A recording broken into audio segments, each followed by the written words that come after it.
We are in Medellin, Colombia, and we are talking with Laima Klemas of the Medellin Lithuanian community.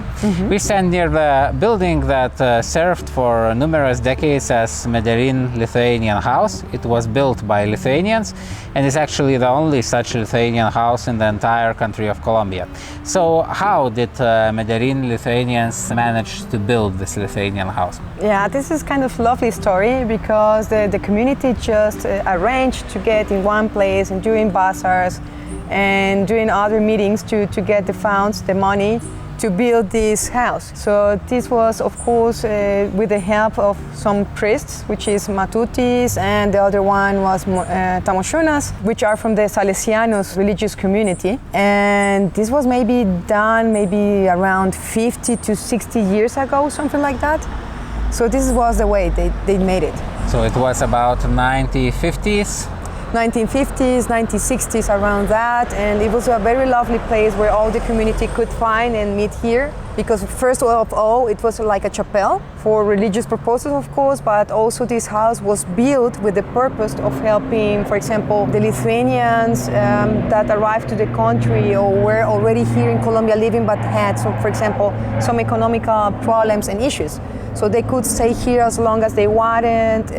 Meanwhile, they can find a job and start having a nice living. So as I understand, the Lithuanian house consisted of several areas. One is like the chapel, yes, with Lithuanian stained glass windows of Our Lady of Shiluva, where there was religious mass. And then there were like apartments, basically, for Lithuanians. Like small flats for Lithuanians. Were there some halls, like for secular activities of Lithuanians? Yes, of course, and they found, the people arrived here to meet and, for example, cook together, have some like theater, presentations, doing like also dancing. They try to really to keep the Lithuanian traditions here in this house. Yeah, but this house is no longer Lithuanian house. No, it's not. So what happened? No, the story is kind of long, but let's make it short, The story is that the Salesianos, how to say it political correct, there's no way to say it political correct. So the Salesianos just one day said, okay, this now belongs to the religious community.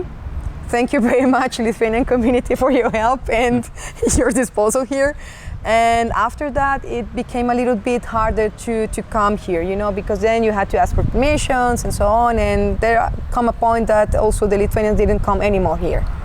So, basically, as I understand, the house was originally built like under direction of the Salesian order and written in their name. But like informally, they used to allow Lithuanians in at any time. And then at one point, after the number of Lithuanian priests in the order lowered, they just said that this will now be used mostly for non-Lithuanian purposes. More than being from the beginning from the Salesianos, it was really from the beginning from the Lithuanian community. Of course, the Salesianos, they gave here the mass and take care about the house and so on, but then after a couple of years, they decided, okay, it's ours now.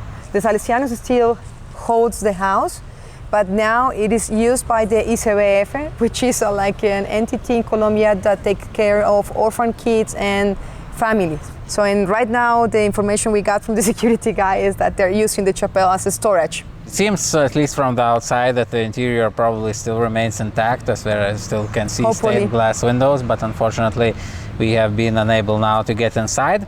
And we have read that the square that we are standing in was once called Lithuania Square, Piazza Lithuania. And look Piazza at this. Lithuania. If, for example, you ask the neighbors here around, if you ask the people where is the Lithuanian chapel, they can tell you, it's here in this building. They still know. You knock here on the door and you ask where is that, they help you and they say, here, there is the Lithuanian chapel.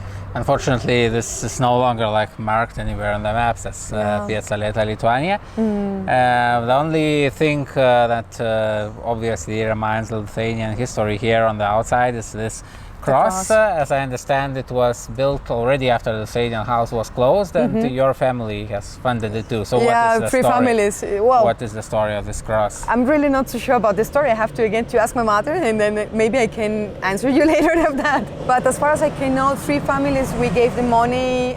One of their kids just built the cross, and the result is that one that you can see here. It was like a gift for the building, for the chapel. 3 families in complete. And what is the story of your family? I mean, you were not taught Lithuanian languages, I understand, by your parents. Kind of so sad. How comes it that you said you were taught German but not Lithuanian? Yeah, it's like that. How comes? well, that's kind of a long story again, but okay, I can give you the story of my family. So, Second World War, like so many Lithuanians, they just left the country, you know, because they also kind of risky to stay in the country because of the Bolsheviks and so on. So they stayed during the Second World War in Germany, and like many other people that wanted to immigrate to the United States, they also tried to make their way there. But it's like they say, okay, I can only take 1% of the complete community, so the tickets were already gone. So then comes the funny story. My grandparent, he used to work with the government before the war, So he had a very good friend in Belgium, which was like the consul of Lithuania in that country.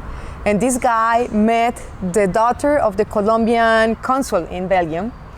They fall in love, so they got married and they moved to Colombia. So this guy was the contact of my grandparent. So when my grandparent was telling, okay, no way to go back to Lithuania, dangerous, because we go then to Siberia in a train. Then Germany is totally destroyed. Where else can we go? And then click, oh, I have this friend here in somewhere in South America, you know. He brought then his friend and he told him, okay, come to Colombia. This is a very nice place where to live, to start, again. So they went to Germany, to Italy, took a ship, and they just get here in the 1947 in Colombia. Then they arrived to Cartagena, I think, or something like that. So my dad always told me, I never saw black people before that. So it was like very amazing, you know, wow, black people, dolphins around, swimming here across the ship, in front of the ship. Wow, pretty nice. And then they moved to Bogota. They lived there in Bogota for a couple of years. And then due work, my dad moved to Medellin in the maybe 1965 or something like that. He used to be working for a big company here in Medellin, which make painters among other things. And he met my mother here. It was also like a very funny love story. So they met, and after a couple of years, they got married. First arrived to the world my brother, and then 12 years after arrived I. So that's kind of the long story of my parents. So how come you were taught German but not Lithuanian? Oh, yes, of course. So then I at least my brother and myself were asking always all the time, Dad, you know, all the other kids Lithuanian, they speak, Lithuanian and we don't. And he said, yes, I know, but you better learn something that makes more sense, which is German. And then this is why German became my second mother tongue. But he said, I don't believe Lithuania will be free ever again. So then when Lithuania did really, got the freedom again, it was like, wow, he was like, it was a very big party here. But yes, of course, I was already like 15 years old or something like that, kind of difficult to learn the language. So that is why I don't speak so much Lithuanian, yeah. I see. So I talked to Aleksas Kulvietis, who's also of the community of Medellin. He now lives in Lithuania, and he is building crosses there. Yes. He built one in the Hill of Crosses near Cholet, and he says his dream is to build one here in this square as well to mark its Lithuanian history. So let's hope he succeeds in that. We wish him luck, and thank you very much for telling this interesting yet unfortunately story with the sad ending of the Lithuanian home here. Oh yeah, that's sad, but okay. Nevertheless, no, thank you for coming here. It's a pleasure having you in this country, and whenever other Lithuanians wants to visit us here, please be welcome. And you can read about Lithuanian heritage sites in Colombia as well as in all the other countries at global.truelithuania.com. Also, you can follow this YouTube channel to hear more stories about the Lithuanian sites in Colombia, Latin America, and the world.